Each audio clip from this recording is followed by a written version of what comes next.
Today we'll explore a model of grief called the continuing bonds model. I will state my bias right up front. Connection and honoring are vital in grief work. These beliefs show up in my own humbly designed model of grief, and connection and honoring are also the driving forces, the principles in my online membership called the Grievolution Collective. At the end of this video, I will link you to both of the videos that explain both my model and the Grievolution Collective. My name is Joe McRogers, and thank you so much for joining us today. Please like, subscribe, and turn on the notifications bell so that you can know each time we are exploring another aspect, topic, or tool to support your grief. There are several models of grief out there, and often they will use the words such as acceptance, closure, establish a new life, and the concept to compartmentalize. At their core, these models are based on absence and detachment as a means to resolution to your grief. Absence of your loved one in your life, and detachment as your relationship has now ended. However, in 1996, the authors Klaus, Silverman, and Nickman published a new bereavement model in the book called Continuing Bonds, New Understandings of Grief. And a reference to this book will be in the description of this video. This new model emerged to give recognition to how many people grieve, while other models were based upon detachment. Continuing bonds suggest that for some, a healthy grief is rooted in an attachment to their person. Attachment through a new relationship in their absence. It acknowledges the void of the person being gone while acting as an invitation to choose now how to fill that void. Continuing bonds suggest that for some, a healthy grief is rooted in attachment to their person, in attachment through a new relationship. It acknowledges the void of the person you've loved is now gone, but it acts as an invitation to choose how to fill that void. You can practice an ongoing relationship with their essence. You can practice a new relationship with the role that they held in your life. This fosters a continuing bond with them. I hear all the time in my therapy practice that I can't help thinking that they will just walk back through the door. I've experienced this thought myself. This is a normal grief experience, but so too is placing a picture of them by the door so that you can say hello and goodbye each time you leave the house, if that brings you comfort and connection. Doing so also helps you to practice acceptance that they won't be coming back through the door, but it practices that acceptance with a connection rather than only with the loss. Months after my mother's death, I was still sort of landmarking in my brain, oh, I have to remember to tell Mom this on our Sunday night phone calls. That was our routine. It was like a sucker punch each time I held that thought and realized that that wasn't going to happen. It was a rewounding. And eventually I stopped collecting little tidbits of news and events to tell her. And I just started saying, sometimes out loud, sometimes in my head, oh, Mom, you should know this. Or, oh, Mom, you would love this. I wish you could see this. I didn't know it then, but I was practicing the continuing bonds model. So let's do grief differently and normalize these events. In my therapy sessions, I will often hear of lovely stories of connections, of honorings, and habits that bring people their own unique sense of comfort. But they're often told to me like a confession, like dirty little grief secrets. Dirty little grief secrets that they fear being judged by. Can you share any of your grief behaviors that you find comfort in that fits this model? Let's normalize the need for connection and honoring, and please share that in the comments below so that we can see how common and how comforting these behaviors are. The continuing bonds model acknowledges that grief is ongoing. My opinion is that it falls upon each of us when grieving to find a way to carry that grief. I wrote my vision for the Grievolution Collective based upon these beliefs. It is our task as grievers to find a way to live with our grief, not in spite of it, not because of it, but to live fully with it.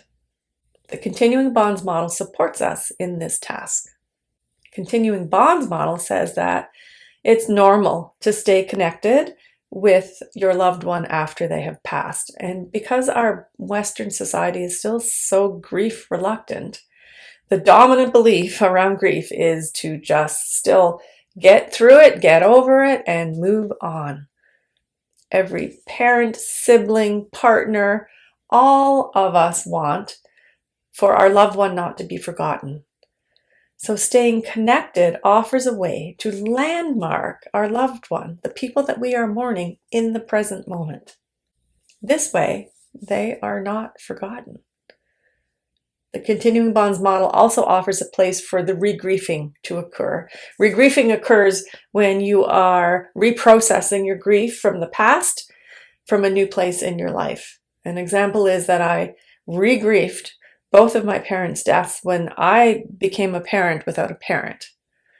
It can be as simple as buying a new couch that you know your partner will never get to sit on and wondering if they would like it.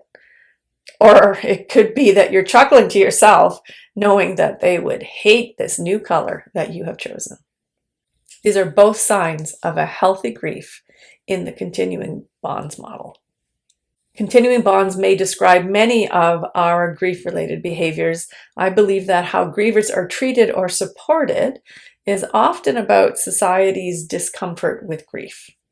Many people still believe that staying attached to a deceased loved one is pathological, it's wrong, it's not helpful.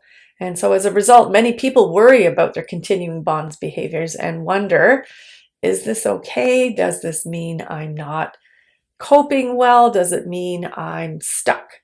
Should I be worried? But the good news is that continuing bonds model says that not only are these behaviors normal, they are actually helpful in coping with grief. Now, I want to be really clear that there is a difference between a normal grief reaction of leaving the house coat on the back of the bathroom door because you can't bear to move it because of the deep sadness and sorrow, versus a grief response of choosing to leave it there because you actually find it very comforting to have it there. Continuing bonds theory supports this behavior as a healthy response to your grief. So it's important to know also that timing and motivation in our actions needs to be assessed. Some of us find our way to continuing bonds early in grief, and others need time, support, and validation to get there. Now, it is hard for me to speak about the continuing bonds model without mentioning or including some thoughts about spirituality. Many people I speak with have found themselves for the first time considering that there might be different dimensions of souls or spirits, some aspect of other places.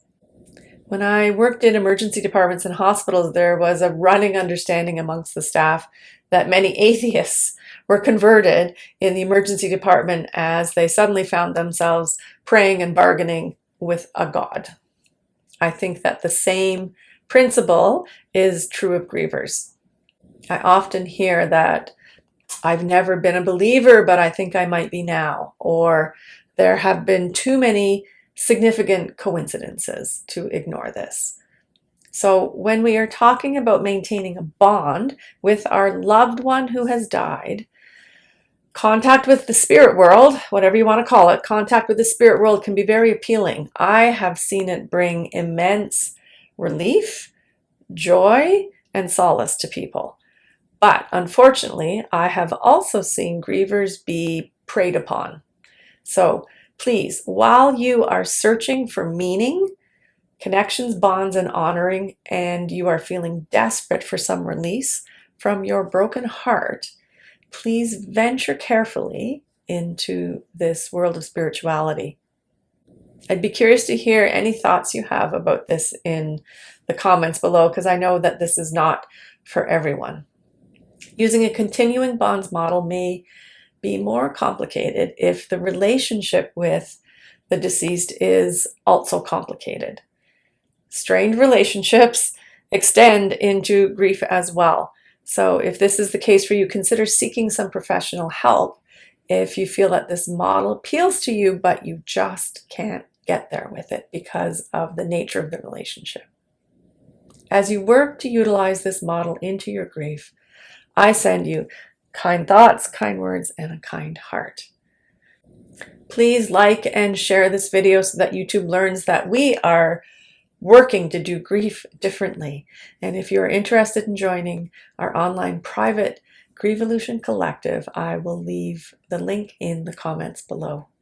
Thank you so much for joining me today, and take good care.